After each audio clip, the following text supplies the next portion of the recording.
అభివృద్ధి సంక్షేమం లక్ష్యంగానే వైసీపీ ప్రభుత్వం ఇప్పటి వరకు పనిచేస్తుందని, అదే గతంలో తన గెలుపుకు కారణమని అదీప్ రాజ్ తెలిపారు. ఈసారి కూడా ప్రజలు తమకు పట్టం కడతారని, తప్పకుండా జగన్ చేసిన అభివృద్ధి కార్యక్రమాలు సంక్షేమమే వైసీపీని గెలిపిస్తాయని అన్నారు. ప్రతిపక్షాలు తమపై చేస్తున్న ఆరోపణలకు భిన్నంగా అత్యధిక మెజార్టీతో గెలుస్తామంటున్న అన్నమరెడ్డి అదీప్ రాజ్తో మా విశాఖ ప్రతినిధి MA Raju face to face. యువకుల రాజకీయాల్లోకి రావాలని చెప్పి వైఎస్ రాజశేఖర్ పిలుపు మేరకు రాజకీయ అరంగేట్రం చేసిన తర్వాత ఎమ్మెల్యేగా గెలిచి ప్రజల్లో నిత్యం ఉంటూ ప్రజా సమస్యలపై పోరాటం చేస్తున్న ప్రస్తుతం పెందుర్తి ఎమ్మెల్యే అదీప్ రాజ్ గారు మనతో పాటు ఉన్నారు. అసలు ఎలక్షన్ క్యాంపెయిన్ ఏ విధంగా జరుగుతుంది, ఎలక్షన్కి సంబంధించి ఏ విధంగా ముందుకు వెళ్ళబోతున్నారని ఆయన మాటలు తెలుసుకున్నాం. సార్, ఎలా వెళ్ళబోతున్నారు? ఎందుకంటే ఆల్రెడీ గత 5 సంవత్సరాలకు ఎమ్మెల్యేగా ఉన్నారు, ప్రజా సమస్యలు మీకు ఆల్రెడీ తెలుసు. ఇప్పుడు వెళ్ళబోతున్నారు?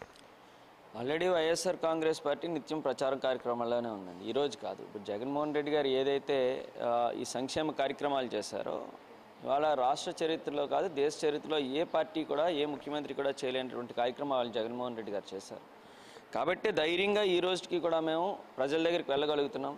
మేము ఏదైతే 2019 ఎన్నికల్లో మాట ఇచ్చామో, ఇచ్చినటువంటి ప్రతి హామీని కూడా నిలబెట్టుకున్నాం అనేటువంటి విధంగా, మేము నవరత్నాల ద్వారా ఇచ్చినటువంటి ప్రతి హామీని నిలబెట్టుకున్నాం అనే విధంగా వాళ్ళ ప్రజల దగ్గర ధైర్యంగా వెళ్తున్నాం.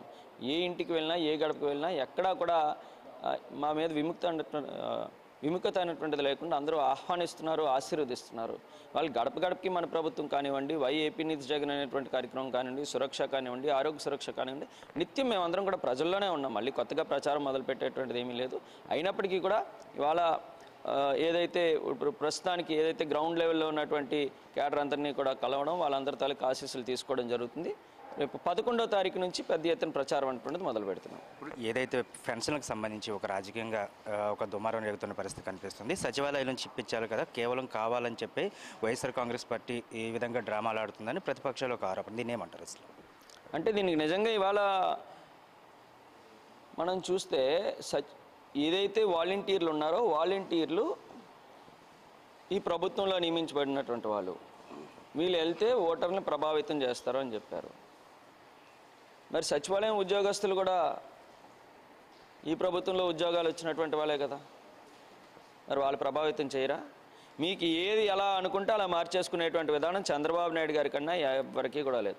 ఇవాళ ఒక వీడియో మీకు చూపిస్తాను, అందరికీ తెలియదు. నేనే ఆపించాను అని చెప్పి కూడా మన టీడీపీ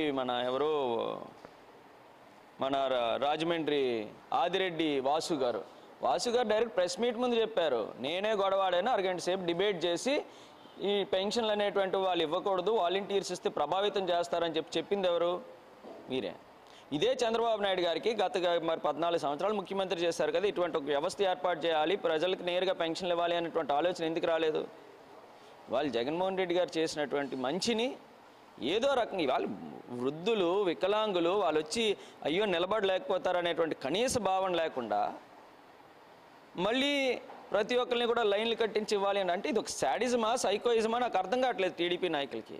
ఆ నిమిషానికి పొందేటువంటి ఆనందం తప్ప దాన్ని ఏమానందం అంటారో కూడా నాకు తెలియదు. మరి అదో సైకో ఆనందమో శాడిస్ట్ ఆనందమో నాకు తెలియదు. కానీ ప్రజలను బాధ పెడుతూ ఆనందం పొందేటువంటి వాళ్ళు ఇవాళ నాయకులుగా, ముఖ్యమంత్రులుగా అవ్వాలని ఎలా కోరుకుంటున్నారో నాకు అర్థం కావట్లేదు. పెందుర్తికి సంబంధించి మీకు ఉమ్మడి అభ్యర్థిగా చూసుకునేటప్పటికి పంచకల రమేష్ బాబు రావడం జరిగింది. గెలుపుపై మీరు ఏ విధంగా ధీమా వ్యక్తం చేస్తున్నారు అసలు ఏంటి?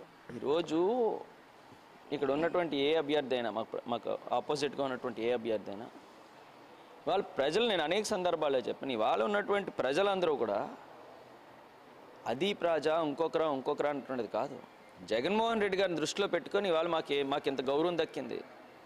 ఇవాళ మా అందరికీ కూడా జగన్మోహన్ రెడ్డి గారు ధైర్యంగా ఇందాక నేను చెప్పినటువంటి జనాల్లోకి వెళ్ళేటువంటి అవకాశం కల్పించారు.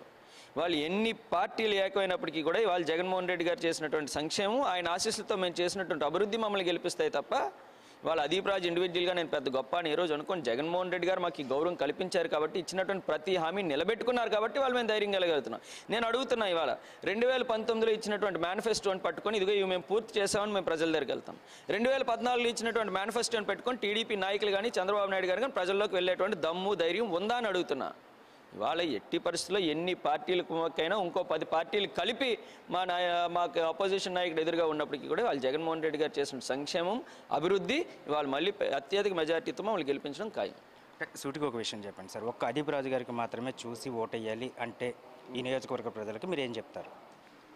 ఖచ్చితంగా ఈరోజు పెందుర్తి నియోజకవర్గంలో ఒకటి కొన్ని టెక్నికల్ ఇష్యూస్ వల్ల ఆగిపోవచ్చు, కానీ పెద్ద ఎత్తున డెవలప్మెంట్ అయితే చేసాం.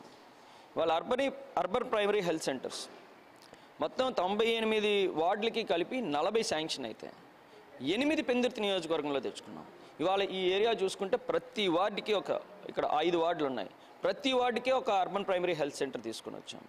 లంకిలపాలెంలో ఒకటి, అదేవిధంగా ఆ మూలన ఉన్నటువంటి పిట్టవానపాలెం దేవాడ దగ్గర కూడా ఒక యూపీహెచ్సి.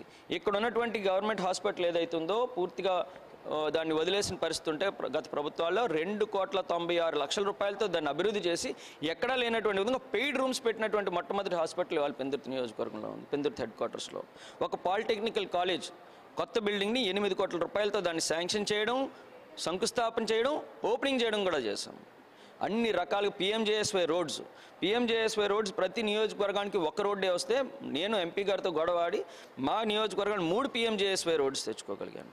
ఇలా అన్ని రకాలుగా కూడా కొన్ని దశాబ్దాలుగా పెండింగ్లో ఉన్నటువంటి ఏదైతే సబ్బవరం పాత రోడ్డు నుంచి గుల్లిపల్లి వెళ్ళేటువంటి రోడ్డు, ఒక సైకిల్ వెళ్తే ఇంకో స్కూటర్ తప్పుకునేటువంటి పరిస్థితి లేనటువంటి రోడ్ని 9,80,00,000 రూపాయలు ఉడా నుంచి తీసుకొచ్చి దాన్ని కూడా అభివృద్ధి చేయడం జరిగింది. ఏదైతే దువ్వాడ నుంచి నంగినార్పాడు వెళ్ళేటువంటి వెదిలినరు నుంచి నంగినార్పాడు వెళ్ళేటువంటి రోడ్డు, అది కూడా చాలా నేరో రోడ్డు ఉంటే జీవీఎంసీతో మళ్ళీ కమిషనర్ గారితో మాట్లాడి సింగిల్ రోడ్డు 7,80,00,000 రూపాయలతో ఇప్పుడు ఆ రోడ్డుని అభివృద్ధి చేశాం. అదేవిధంగా సుజాత నగర్ రోడ్స్ కానివ్వండి, ఇవన్నీ కూడా చాలా నేరోగా ఉండేటువంటి రోడ్స్ని వాళ్ళ పాపులేషన్ పెరుగుతుందనేటువంటి సుజాత నగర్ రోడ్డు కానివ్వండి, పులగానపాలెం రోడ్డు కానీ అన్నీ కూడా 3 కోట్లు 4 కోట్ల రూపాయలతో అన్ని రకాలుగా అభివృద్ధి చేశాము. అంతేకాకుండా ఇంకా అనేకమైనటువంటి వాళ్ళు నాడు నేడు ద్వారా ఎన్ని స్కూల్స్ని వాళ్ళు అభివృద్ధి చేసాం. నాబార్డు నుంచి కూడా స్పెషల్గా నిధులు తెచ్చి పెదముషుడువాడు ఒక్క స్కూల్కే 2 కోట్ల రూపాయలు నాబార్డు నుంచి తీసుకొచ్చి చేసాం. వాళ్ళు శ్మశాన వాటికలు అర్బన్ జీవీఎంసీ పరిధిలో ఉన్నటువంటి శ్మశాన వాటికలు కూడా ఒక్కొక్కటి 1,50,00,000 2 కోట్ల రూపాయలు పెట్టి అభివృద్ధి అన్ని రకాలుగా కూడా అభివృద్ధి చేశాము. ఖచ్చితంగా ప్రజలందరూ కూడా మళ్ళీ మమ్మల్ని దీవిస్తారనేటువంటి నమ్మకంతో మేమందరం కూడా ఉన్నాం. మొత్తానికి ఏదైతే జగన్మోహన్ రెడ్డి యొక్క సంక్షేమం, అదేవిధంగా ఇక్కడ మేము అభివృద్ధి చేసిన శాసనసభకు సంబంధించినంత వరకు అసెంబ్లీ కాన్స్టిట్యున్సీలో నేను అభివృద్ధి చేసిన పథకాలు, అదేవిధంగా అభివృద్ధిని చూసి తప్పకుండా తమకు ఓటు వేస్తారు ప్రజలు.